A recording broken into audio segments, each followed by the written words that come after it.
할렐루야. 11월 17일 화요일 큐티 영상 시작하겠습니다.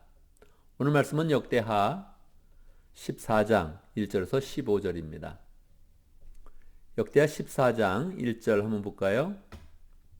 아비야가 죽어서 그의 조상들과 함께 잠드니 다윗성에 장사하였고 그의 아들 아사가 그의 뒤를 이어 왕이 되었다. 역대상하는 계속적으로 이스라엘의 여러 왕들에 대해서 이야기하고 있습니다. 그런데 역대기는 특별한 그런 특징이 있습니다. 계속적으로 사람의 인생을 어떻게 평가할 것인가, 한 나라 또는 한 통치의 기간을 어떻게 평가할 것인가, 그것을 정확한 기준을 가지고 있습니다. 여러분은 다른 사람들을 평가할 때 어떻게 평가하겠습니까? 저 사람의 인생이 참 잘 산다, 못 산다 이렇게 평가를 할 때 어떤 기준을 가지고 평가하겠습니까? 일반적으로 세상에서는 저 사람이 성공했다, 잘 산다, 못 산다 여러 가지 이야기들을 하지요. 최근에 와서는 외모가 잘생겼다, 못생겼다 그런 얘기도 관심이 많지요. 성경에서는 아주 간단합니다. 성경에서는 기준이 신앙입니다. 하나님을 잘 섬기는가, 못 섬기는가. 하나님을 잘 섬기면 그 사람의 인생이 올바르게 사는 것이고 잘 사는 것이고 성공적인 그런 인생을 산다 그렇게 이야기를 하지요. 두 번째, 사람의 인생을 볼 때 우리는 두 가지 특징이 있는데, 하나는 좀 객관적인 그런 사실에 근거해서 그 사람의 인생을 평가할 것이냐, 아니면 조금 더 그냥 좋은 그런 눈을 가지고 좋게 이야기할 것이냐, 이게 두 가지 그런 기준이 있습니다. 우리가 보통 추모 예배 같은 때 예배를 드리면 우리가 고인을 회고하지 않습니까? 그때 보통 어떻게 회고합니까? 그 사람은 객관적으로 볼 때 이렇게 잘 살았고 이렇게 못했고 그렇게 이야기를 합니까? 그렇지 않죠. 고인에 대해서 좋게 이야기하죠. 이미 돌아가신 분이고 하늘나라에 가신 그런 분들에 대해서는 그 인생의 좋은 점을 우리가 본받게 됩니다. 역대기에서는 마치 우리가 추모 예배 때 고인을 회상하듯 좋은 점을 이야기합니다. 나쁜 점을 이야기하지 않고 좋은 점을 이야기합니다. 그래서 한 잘한 게 60% 되면 아주 좋은 왕으로 이야기하고, 그냥 못한 게 잘한 거 못한 거 비율이 한 5대 5다 그래도 그냥 좋은 쪽으로 많이 이야기를 합니다. 1절에 보면 아비야가 죽어서 그의 조상들과 함께 잠드니 다윗성에 장사하였고, 그래서 유다의 그런 왕들을 보면 첫 번째 르호보암, 두 번째 아비야, 세 번째 아사. 오늘 우리가 세 번째 왕을 보는데 아비야는 3년 만에 죽었습니다. 왜 그랬겠습니까? 하나님께서 치셨습니다. 잘못해서 치셨어요. 그런데 실제로 우리가 역대하 13장을 보면 아비야가 잘못한 것보다는 좋은 거 한 가지를 이야기하고 그냥 아비야의 인생을 끝내는 것입니다. 그 당대의 그런 사람들을 모두 다 이렇게 끝내는 거예요.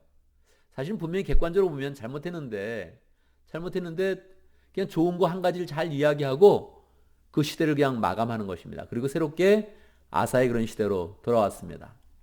아사 왕은 어땠을까요? 아사 왕은 이스라엘의 왕이 되어서 41년간 통치했습니다. 그 중에 약 한 30년 이상은 굉장히 잘했어요. 아사는 이제 아버지가 3년 만에 죽었기 때문에 한 20대, 심지어는 10대 후반 그 정도쯤에 왕이 된 것 같습니다. 20대 아주 초반에 왕이 되었을 거예요. 그리고서 41년 동안 왕을 하는데 그 왕이 있는 그런 동안에 굉장히 잘 지냈습니다. 30년 정도는 잘하고 뒤에 10년 부분은 조금 더 실책이 있었죠.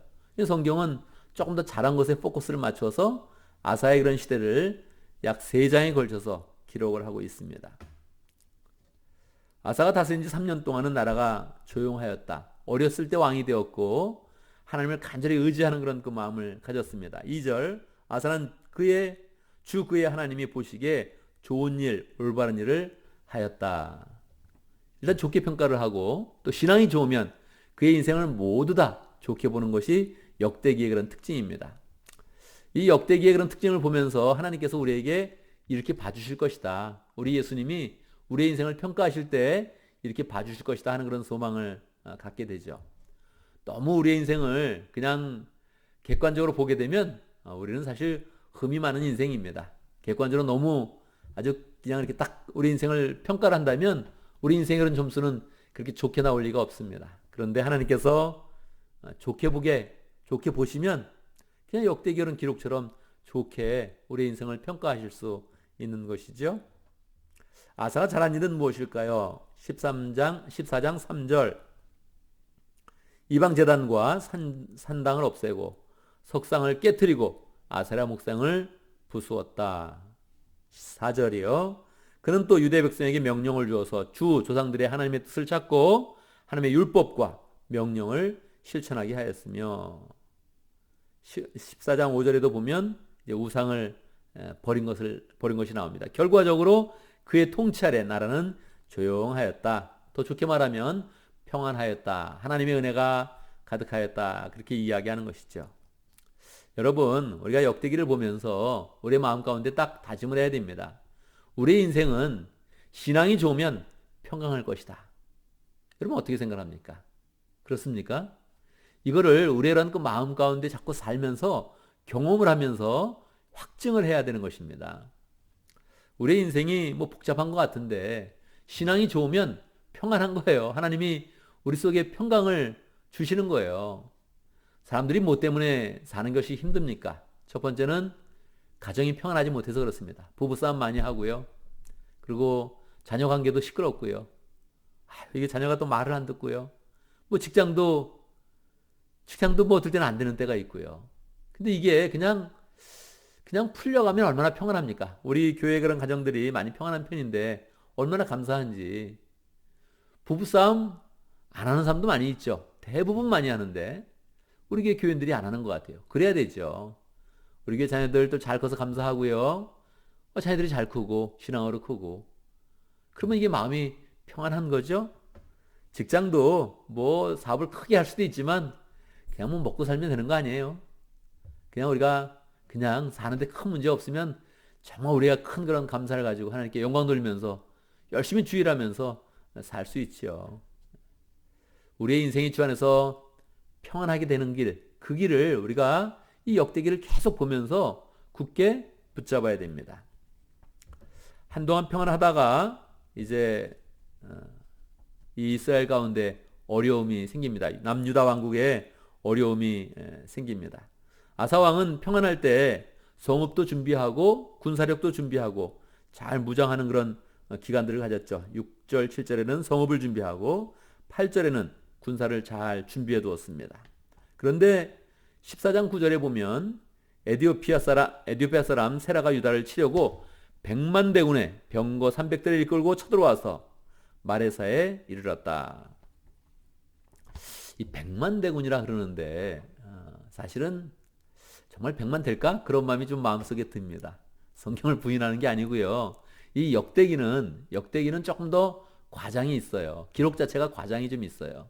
왜냐하면 그 당시에 100만이면 정말 많은 숫자거든요. 물론 이스라엘도 여기 보면 30만, 28만 그렇게 기록을 했는데 조금 더 과장돼서 기록했을 것이다. 그런 마음이 듭니다. 왜냐하면 그 당시는 한 10,000명 단위, 10만 명 단위만 돼도 너무너무 많은 숫자거든요. 근데 이 100만 명이 된다 그러면 상상할 수 없는 그런 숫자입니다. 지금으로 치면 한 100분의 1, 200분의 1 정도의 인구거든요. 200분의 1 정도의 100분의 1 정도 치면 30만에서 어떻게 됩니까? 300만, 3천만, 3억이 되는 건데 군사가 지금으로 치면 한 3억 명 된다 이렇게 되는 건데 조금 많은 숫자죠. 제가 뭐 이렇게 과감하게 이야기할 수 있는 것은 이스라엘 사람들이 이 역대기를 볼 때 역사서로 보지 않았습니다. 역대기를 볼 때 이 전체 나눈다면 시가서에 해당돼요. 왜냐하면 열왕기상하가 이미 역사적 기록을 조금 더 객관적으로 기록을 했기 때문에 역대기는 포로 후에, 그것도 약 3차 포로 후에 시대적으로 치면 에스라 시대쯤 될 것입니다. 에스라나 또는 그 당대의 그런 사람들이 이 역사를 기록할 때 조금 더 신앙적으로 기록을 했는데 너무 조금 더 편중되게 긍정적으로 기록을 한 거예요. 그래서 이것을 역사로 보기는 어렵다. 그렇게 이스라엘 사람들이 판정을 해서 이 부분을 역사서에 두지 않고 역대기를 시가서에 둡니다. 노래와 같은 것이다. 또 문학과 같은 것이다. 이렇게 판정을 하고 있습니다. 그래서 조금 이 기록이 과장되지 않았나? 저는 그렇게 생각을 합니다. 자, 그런데 어쨌든 이 유다 나라가 감당하기에는 좀 더 많은 그런 나라가, 많은 군사가 온 거예요. 이 세 번역에서는 그냥 에디오피아 이렇게 했는데 사실 이디오피아가 지금 있기 때문에 우리가 이디오피아를 생각할 수 있는데 그거보다는 조금 더 큰 제국을 이야기했죠. 그래서 개역 개정에서는 구스 사람이다 이렇게 보통 번역하고 있습니다. 구스 사람 세라가 유대를 치려고 100만 대군을 이끌고 온 것입니다. 이 유다도 군사를 잘 준비해 놨는데 너무 큰 군사죠. 거기에 300대의 병거를 가지고 왔습니다. 병거는 지금으로 치면 탱크거든요. 탱크를 몇백 대 쫙 이끌고 군사를 이끌고 오니까 이게 뭐 싸워보면 지겠다 이런 마음이 확실히 드는 거죠. 어떻게 하면 될까요? 여러분, 인생의 전쟁이 나면 어떻게 하면 되겠습니까?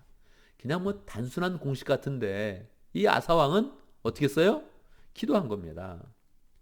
14장 11절 주 그의 하나님께 부르짖었다. 주님께서 돕고자 하실 때에는 숫자가 많고 적음이나 힘이 세고 악함을 문제 삼지 않습니다. 여러분, 이 세상에 성공적인 삶을 살려면 어떻게 해야 되는 거예요? 사람들은 그냥 생각을 하는 것입니다.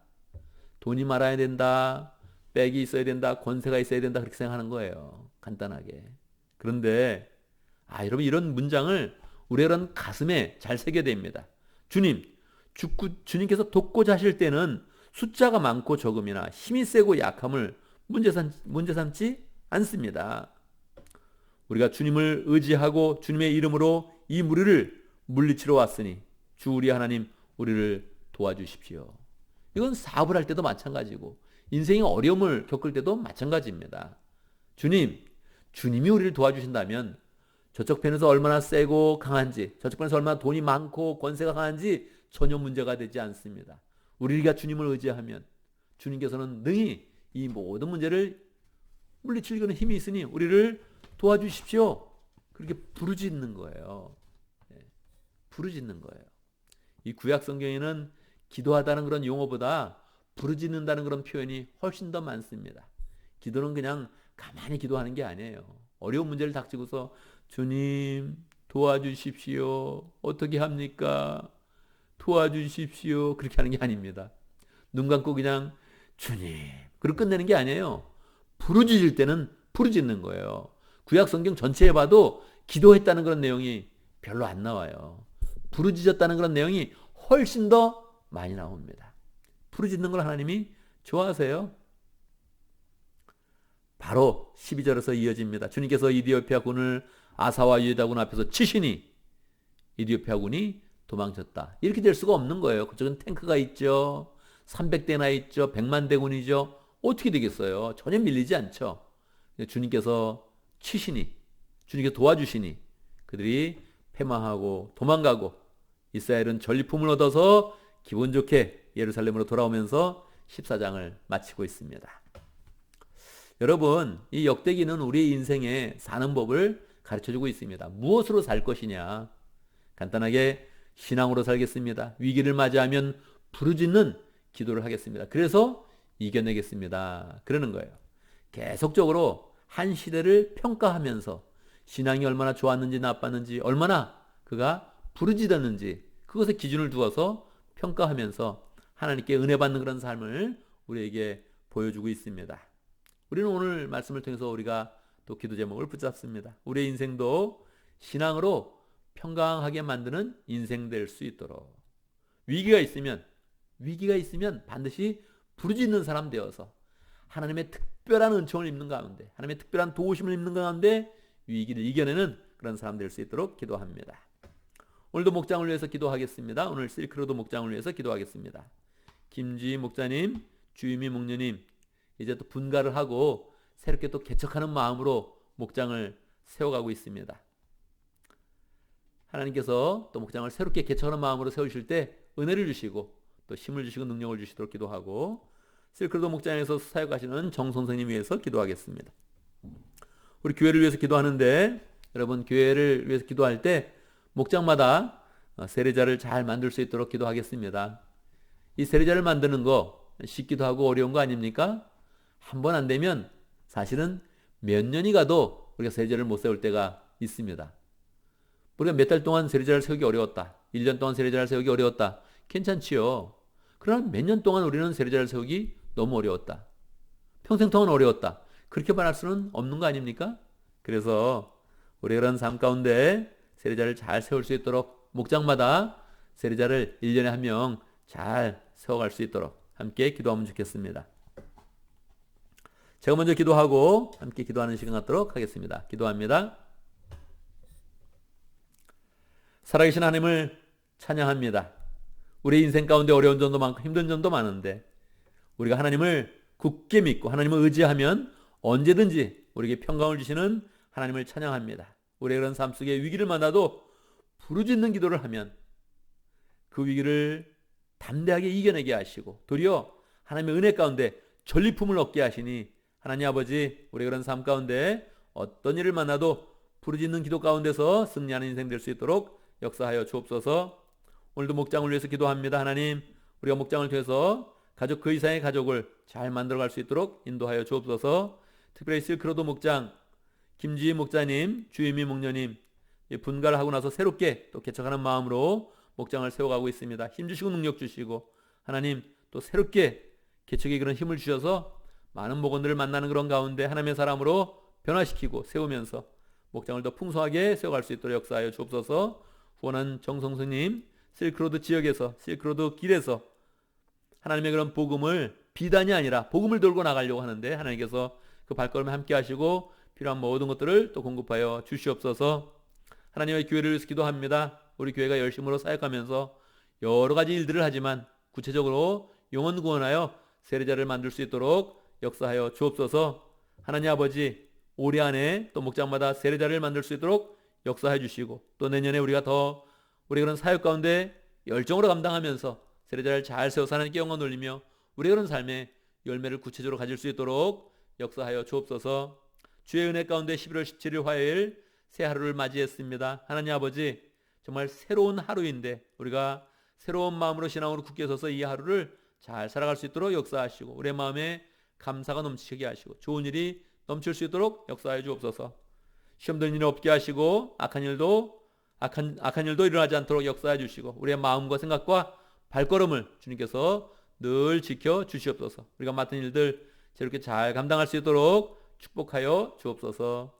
예수님의 이름으로 기도드리옵나이다. 아멘.